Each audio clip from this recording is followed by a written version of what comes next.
दोस्तों, बाबा साहब भीमराव अंबेडकर ने बताई चमारों के बारे में कुछ ऐसी बातें जिनको जानने के बाद सभी चमारों का सिर गर्व से ऊंचा हो जाएगा। तो चलिए मित्रों, डॉक्टर अंबेडकर ने क्या कहा इसी के बारे में जान लेते हैं। पहली बात, पूरे भारत में जनसूत्रियों और लोक कथाओं में चमारों को ब्राह्मण बड़ा भाई बताता है, क्योंकि ब्राह्मण हिंदू धर्म का मुखिया है तो चमार बौद्ध धर्म का मुखिया है। इसलिए चमारों की शादी में पंडित नहीं बुलाया जाता। दूसरी बात, समस्त जातियों में सिर्फ चमार जाति ही ऐसी है जो कि गरीब होने के बावजूद अपनी आन और शान पे मर मिटती है, और इस जाति में आज भी राजशाही गुण झलकते हैं। तीसरी बात, चमारों का घर गांव के बाहर अक्सर होता है, क्योंकि चमार गांव के राजा होते थे। इनको ही गांव में ढीठ बाबा कहा जाता था। चौथी बात, चमार जाति से बौद्ध धर्म छीनने के बाद उसे धर्म विहीन कर दिया गया था और अछूत इसलिए बना दिया गया कि यह जाति फिर से कहीं बौद्ध धर्म न खड़ा कर पाए। पांचवी बात, चमार जाति की शिक्षा पर रोक इसलिए लगाई गई थी कि वह अनपढ़ रहेगा तो खुद को चमार अछूत समझेगा, कभी यह नहीं जान पाएगा कि चमार एक राजशाही खून है।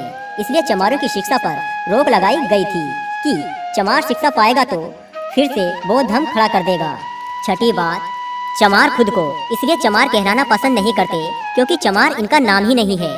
इनका नाम तो सूर्यवंशी क्षत्रिय था।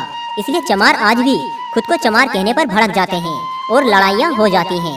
सातवीं बात, ब्राह्मणों में जिस तरह शुक्ल शर्मा आदि समर्थक जातियाँ होती हैं, चमारों की भी समर्थक जातियाँ थी, जैसे कि कोरी चमार, नोनिया चमार, तांती चमार, दुसाध चमार, पांसी चमार आदि। लेकिन चमारों की सत्ता विलुप्त होने के बाद इन सब में फूट पड़ गई। आठवीं बात, चंद्रगुप्त मौर्य भी चमार थे, लेकिन गोरे और सुंदर थे, जबकि चाणक्य ब्राह्मण थे और काला इसलिए कहावत बन गई थी कि काला भवन गोरा चमार। नवीं बात, जो भी जातियां आर्य नहीं थी तो चमार कहलाती थी, और ऐसा आज भी है, चाहे मौर्य हो या नोनिया या दुसाध या अन्य शूद्र ब्राह्मण, सबको चमार ही कहता है।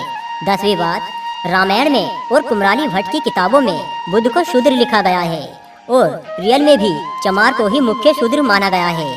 अन्य जाति कभी भी निशाने पर नहीं रही।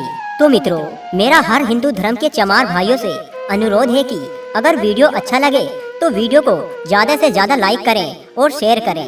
जय भीम, जय भारत।